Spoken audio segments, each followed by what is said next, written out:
reports now. 9.1, fixing of the common seal. I'm happy to move that. Thank you. Councillor Bird is a seconder. I'll put the motion. All those in favour, please say aye. Against, carried. Move now to 9.2, which is the quarterly report from Venture Timaru, and we've got Nigel Davenport is on Zoom, and welcome Tony Howie, the chair, to join us.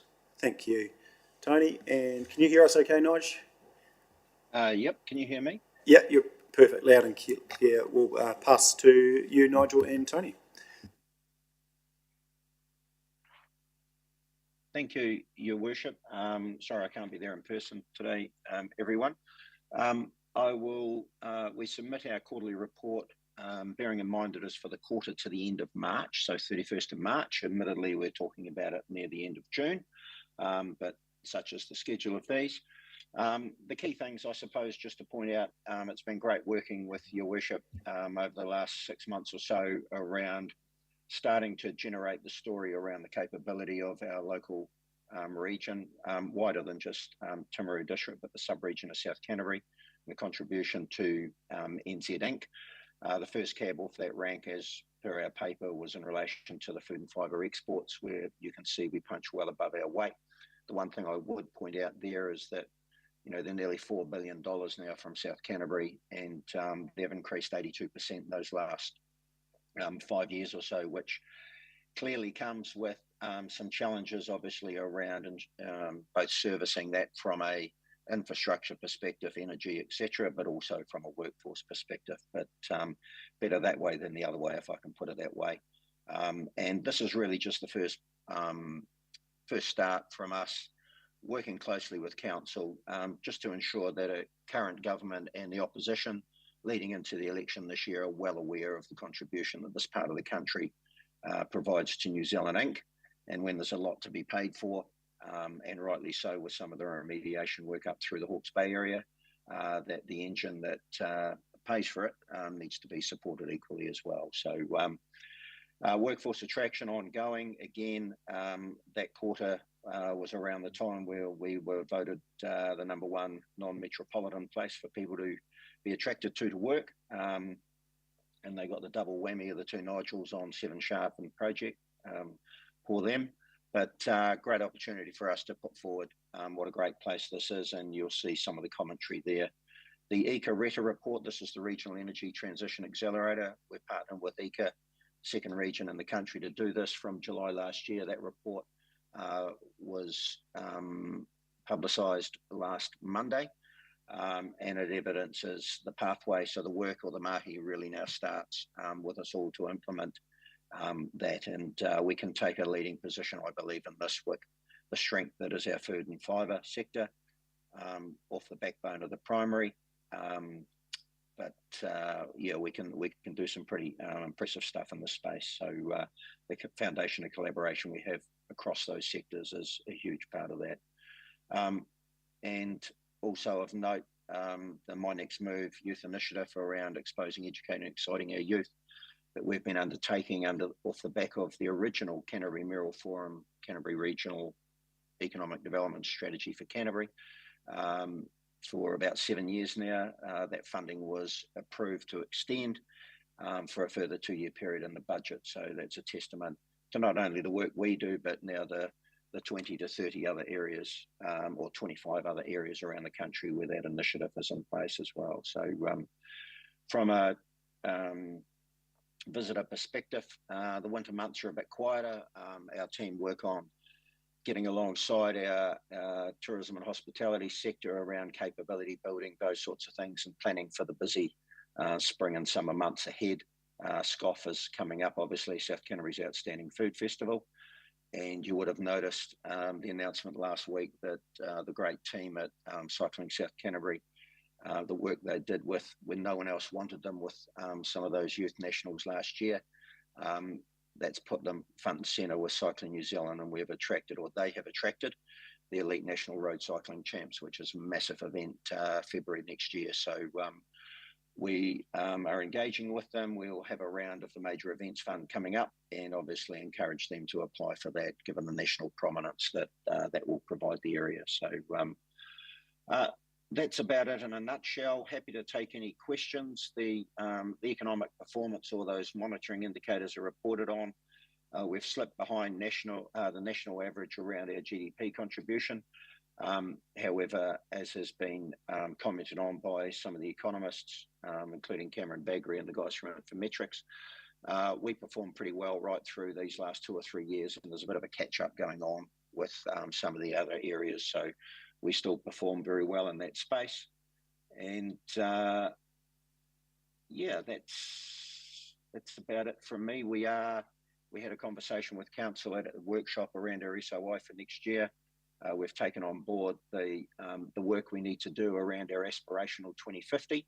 And we have our annual survey out at the moment, which will help inform some of that work around growth plans of our existing business and industry, housing diversity, etc.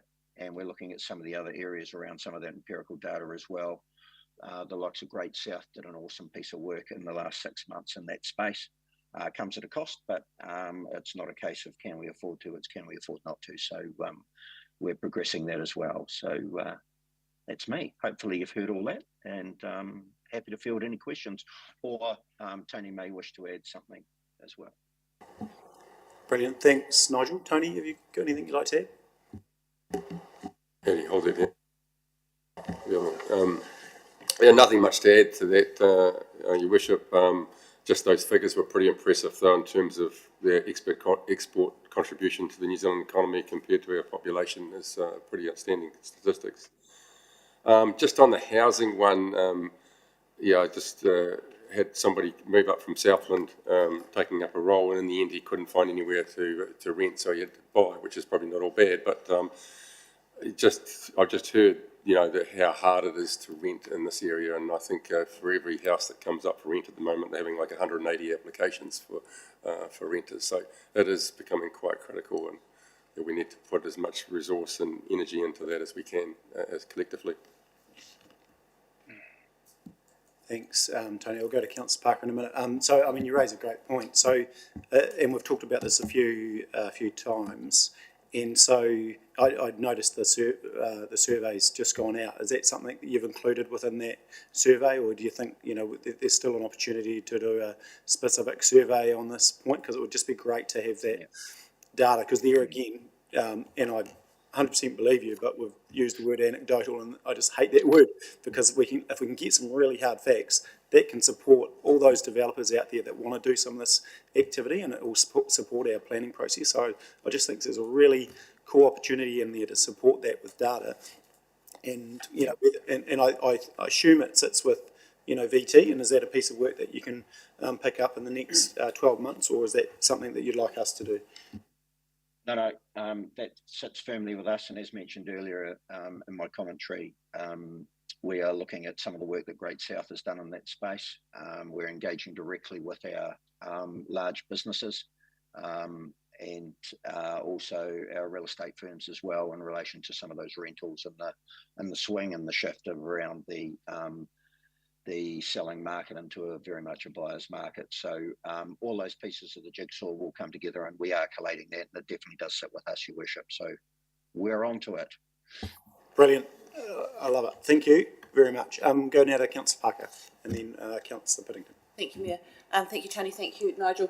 My question's about housing as well. On page 25, we talk about housing, and there's a general consensus that and desire to make things happen. We just need to establish resources that assist their understanding. My question is, what is your vision of this resource, and where's it coming from, and what does it look like to help their understanding? I think the key here is we're working with council at the moment. The front end piece of this is around the private sector partnership around the City Hub project, the inner near city living, medium density close to our CBD, and within that scope, it's all about gathering that information. Yes, the empirical data, but also looking at some of the rules and regulations. I had a good meeting with your planning team yesterday, and council around looking at how we interpret some of those rules.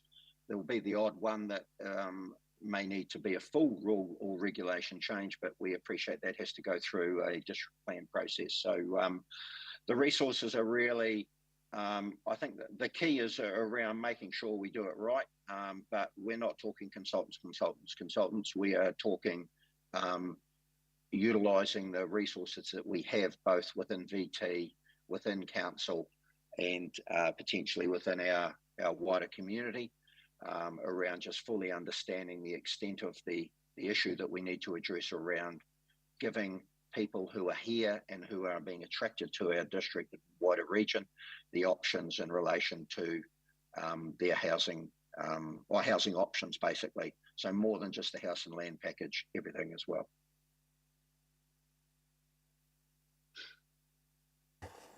Thank you, Councillor Parker. Councillor Piddington. Either Tony or Nigel, I guess I'm surprised you're not more concerned about a gross domestic product falling behind, and the explanation doesn't really make too much sense to me. You're sort of saying the rest of the country's caught up, so they sit at 4% and we're only 2.4%, acknowledging we are doing very well on exports, but can someone give me a fuller explanation of that? Because the chief forecaster doesn't seem to make too much sense specifically to our region. I think 4% was for Canterbury, New Zealand was 2.9. But so we're marginally not that far behind that, but it's probably more of the fact that through that whole COVID period, we actually had good growth, whereas a lot of other regions within New Zealand were going backwards. So that's the commentary that was there. But also I think in terms of this region, the GDP growth is very much linked to the milk fat payout. So sometimes we can have quite a vibrant business community within South Canterbury, and our GDP can fall simply because the milk fat price has dropped. That's bigger influence on our total gross domestic product statistic. Thanks, Tony. You made more sense than the Infometrics chief forecaster. I mean, I would have thought that would have been a simple explanation to put in his report, but thank you.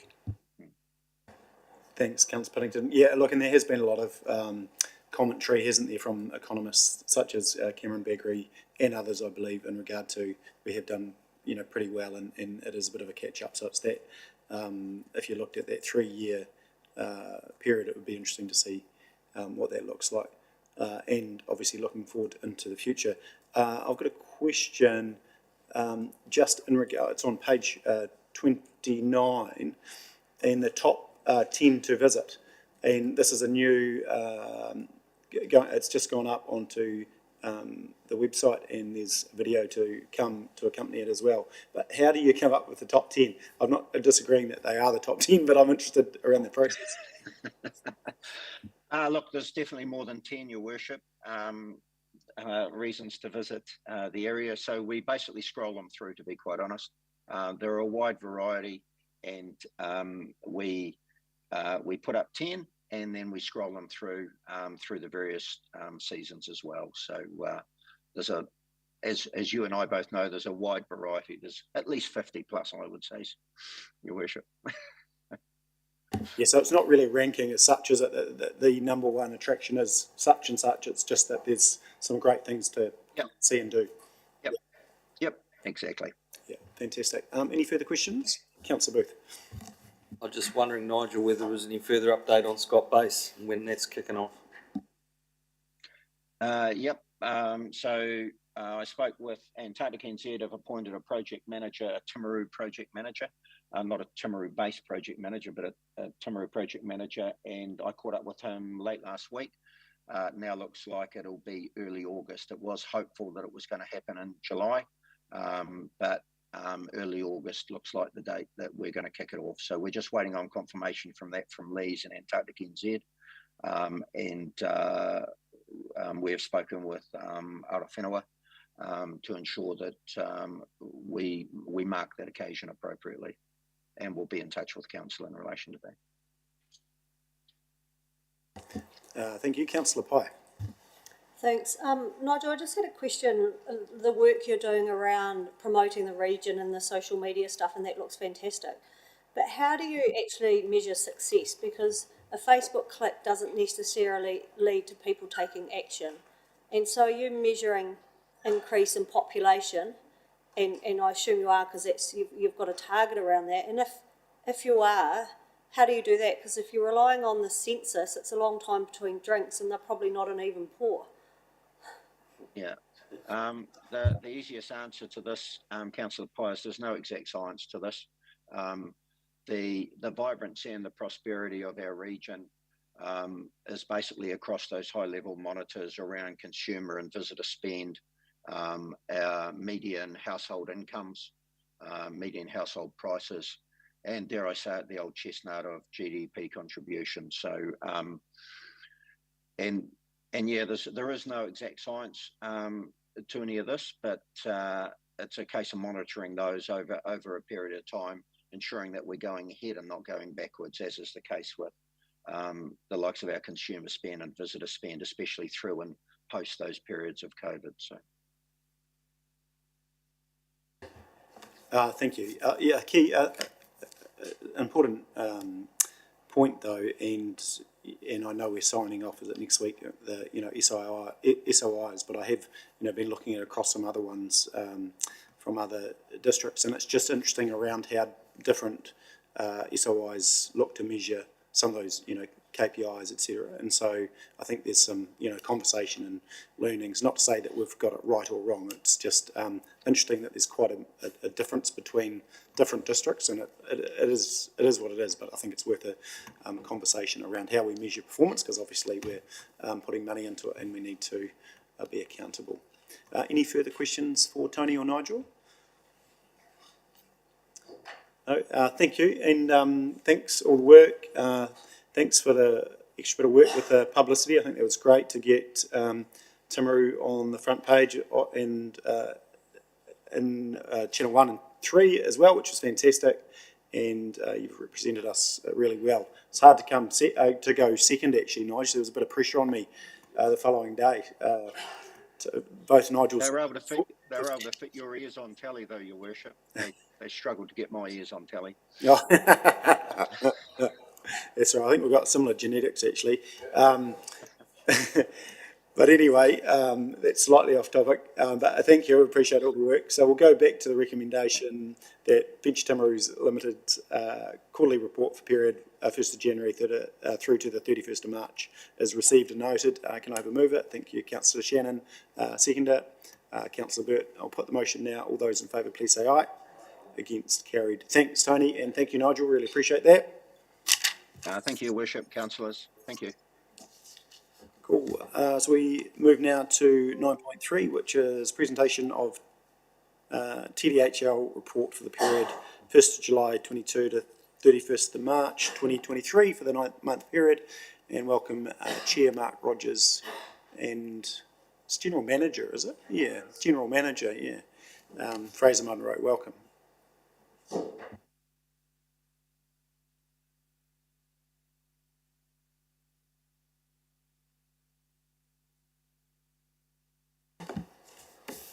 Thank you, Your Worship, councils.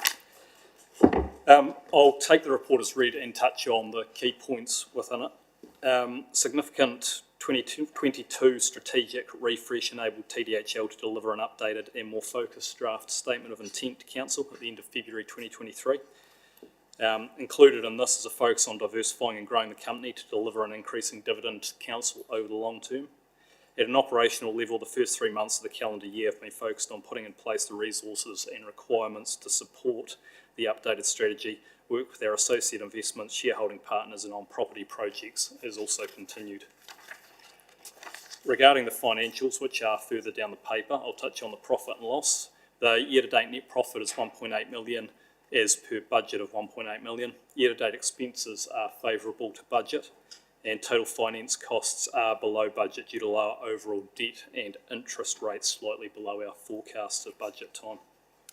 Regarding the balance sheet and statement of cash flows show a strong cash position being maintained.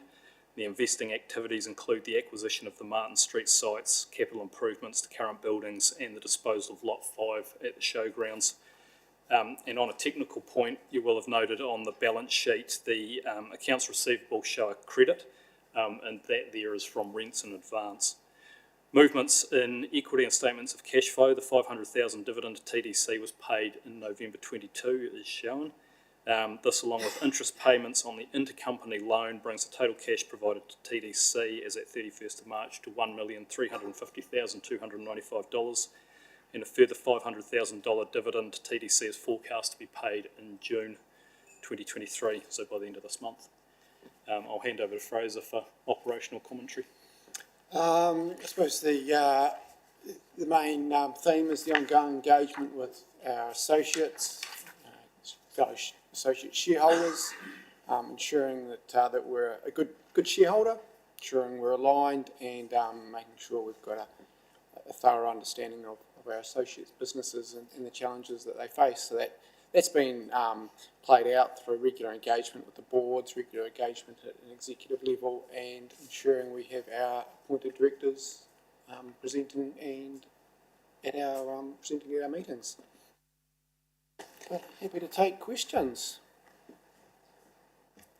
Brilliant, thank you. Go to Councillor Biddington first. Couple of questions, just on the report.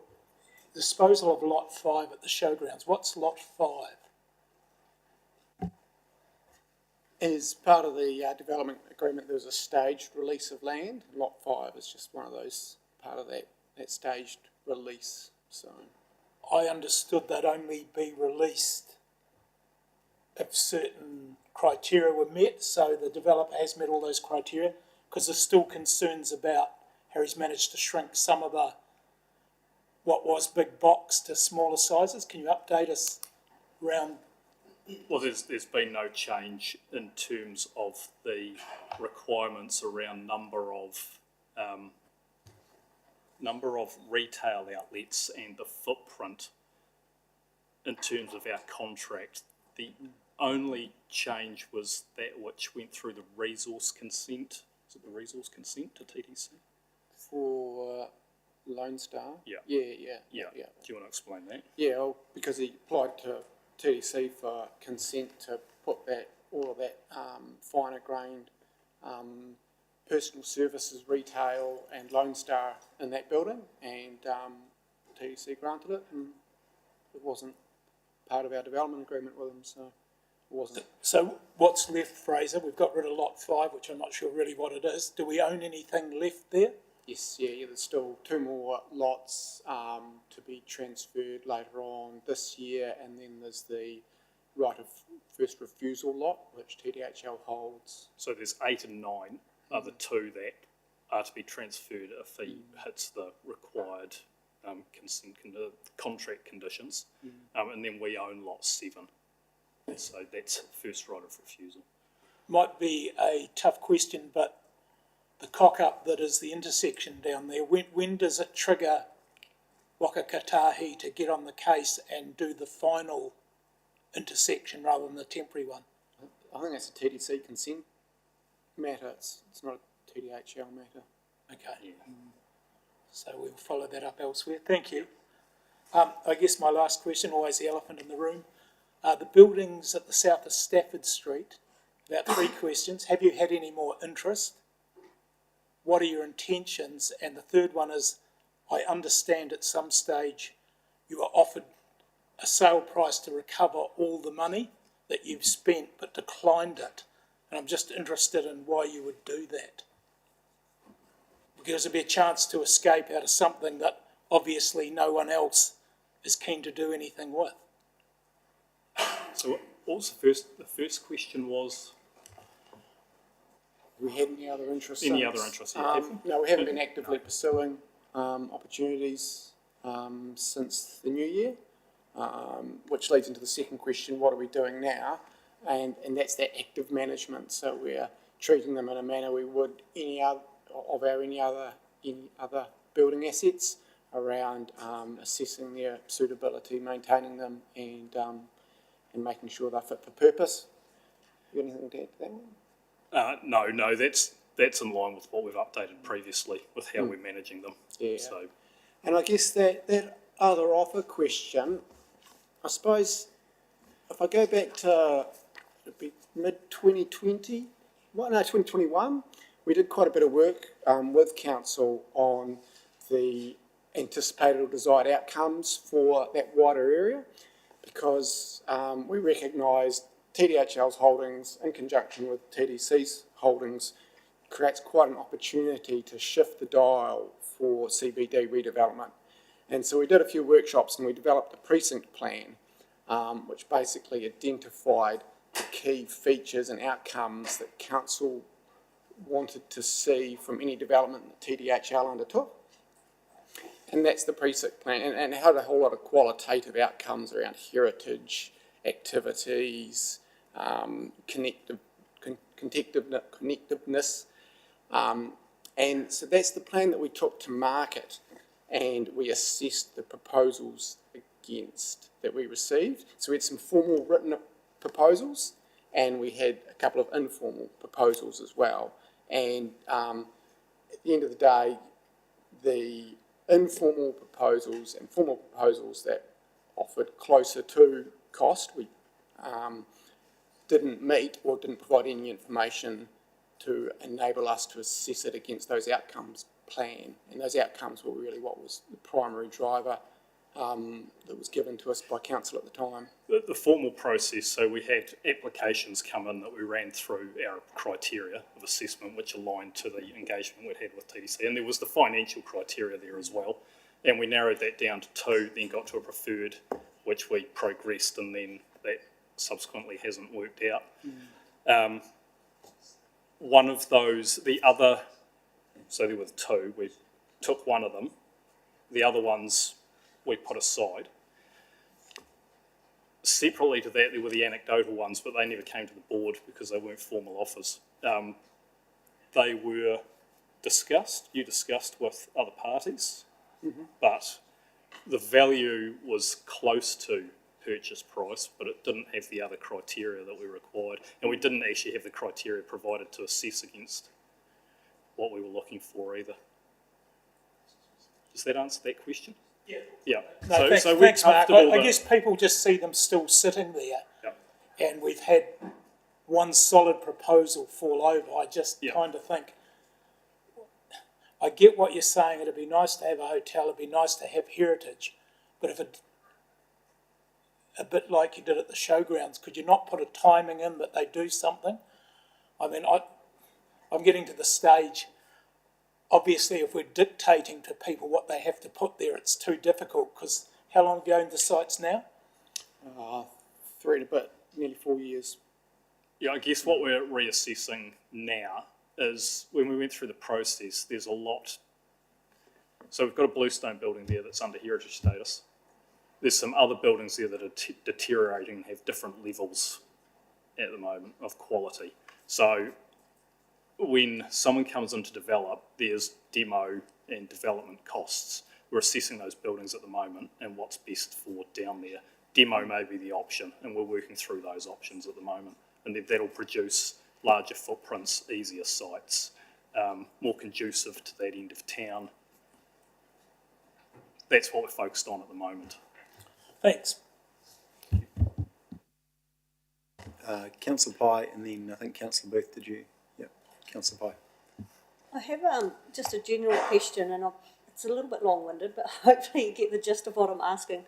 So when you're just in general developing land with economic benefit to the district front of mind, what kind of things do you take into account, and how do you weigh up the long-term benefits to the district? You know, for example, if they were going to have jobs, a huge number of jobs long-term, versus an alternative which might be short-term jobs for a build, but not a lot of jobs going into the future.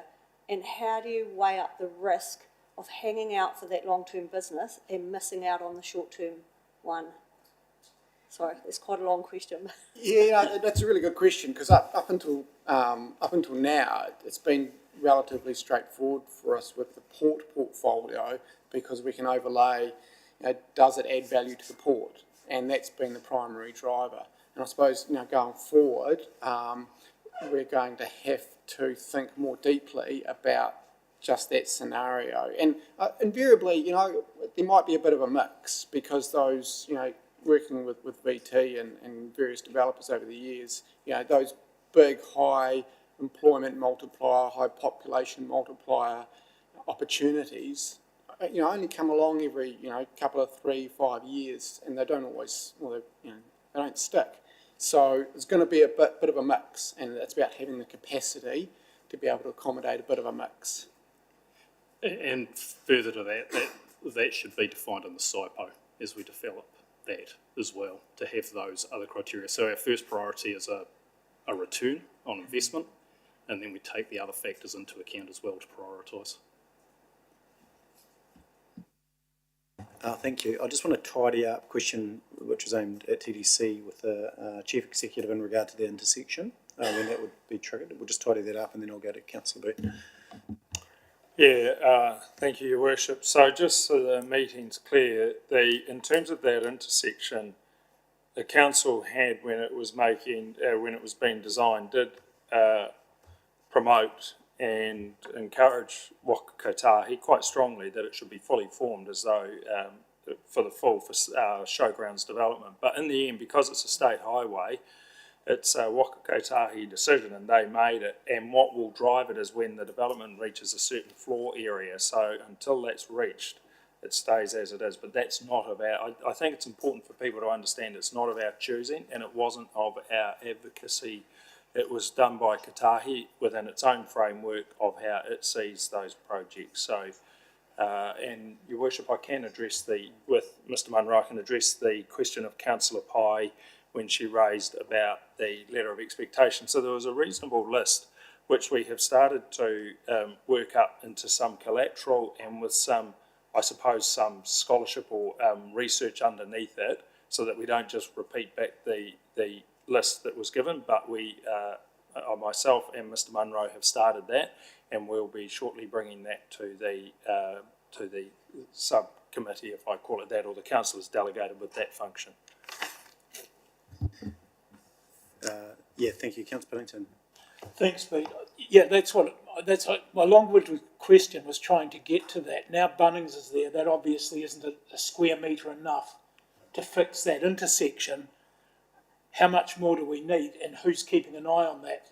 So we know that when another big box goes in, that will trigger it, because people are telling me it's a nightmare out there, and I know it's Whakakatahi, but they find it hard to believe we have no influence in such a major intersection in our town. Well, through you, Your Worship, and I could invite Mr Dixon forward to comment a bit about what, I don't know the exact square metre rate, but what I can do is say that a number of us use that intersection, not just in motor vehicles, but walking or biking or whatever, and get to experience its limitations on a fairly regular basis. Yes, we do seek to influence Kotahi, and I think it would be fair to say we have good engagement and a good relationship with Kotahi, but I think it's also, it might be helpful if they were to come and we could perhaps invite them to explain the framework and how they determine it, because it is done within a policy setting of their own. So, and Andrew Dixon may be more conversant with that, but it's we have sought to influence them for to get the full design of the intersection built.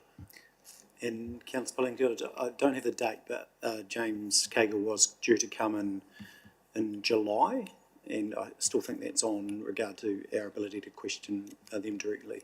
Yeah, Mr. Yeah, late July.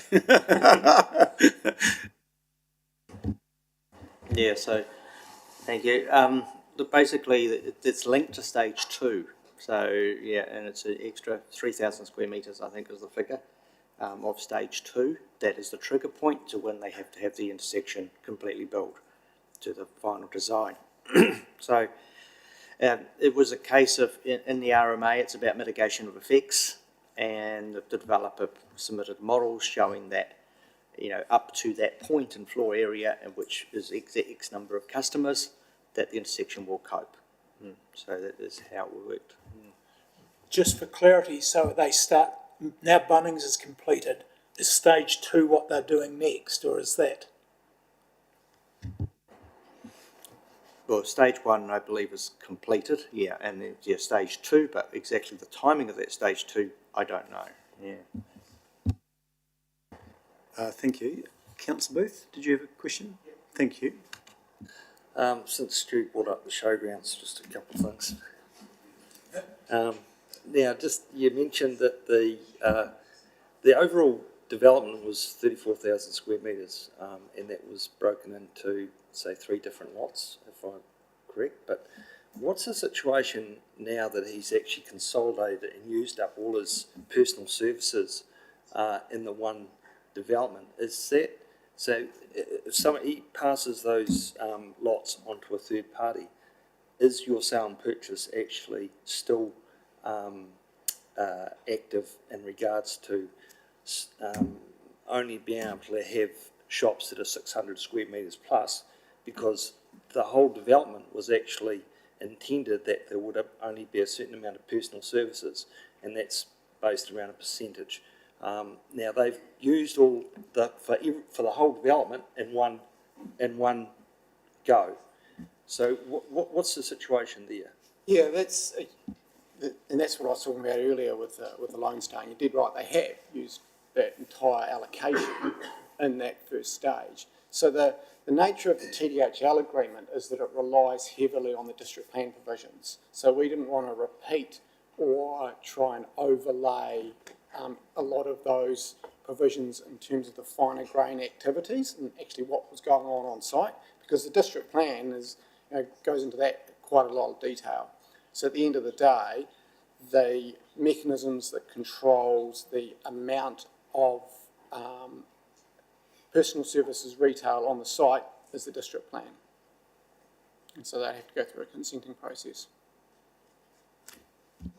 So, okay, so it is possible then for the someone to request further personal services for that site, even because they will they'll purchase it separately, and that will take away from the conditions which the council approved the sale. No, because the planning regime applies to the whole zone, not individual titles. So the fact that he's broken it up doesn't change the zoning. No, that's fine. Next question, just to round out on energy, if I may. You've had Melissa Clark-Reynolds present a detailed performance outlook update to the board in April, and it's saying here that the AEL chair will provide a further update to the DHL board in May 2023. I was just wondering how they're going and whether they've righted the ship and they've got a cunning plan that they're going to start making some money again. They've got a plan. They're engaging with us in regards to letter of expectation with the shareholders, their statement of intent. There's a number of things they still need to put in place regarding staff at that top level. They're working through that. Financial performance, they're still working on the final audited reports at the moment, but the financial performance last year was acceptable, but there's still a way to go. So we got an update, and it's as per previous updates. We had may add to that, we had a wider shareholders update last week as well. But I suppose organisational change and takes, cultural change in an organisation takes time. And what we have done is we've done a lot of work with the board around those board skills, the way that board works together, a lot of work with the other shareholders, and a lot of work at a management level to have confidence that we have done enough work and exerted sufficient influence to know that they're on the right track. They've got what they need, they know what they need to do.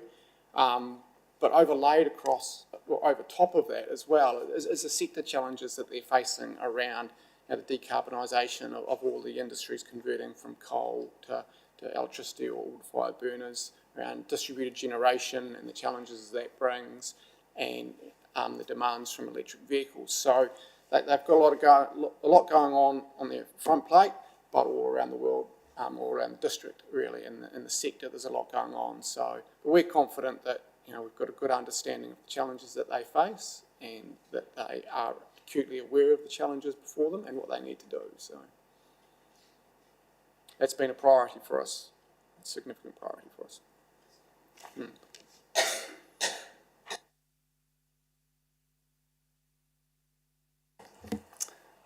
Brilliant. Anything further, team? No. We'll go now to recommendations on page 39, and the council receives and notes the TDHL report for the period to March 31st. Can I have a mover for that? Councillor Jackson, thank you. Councillor Booth, second. I'll put the motion now. All those in favour, please say aye. Aye. Against, carried. Thank you, Mark. Thank you, Fraser. Appreciate that.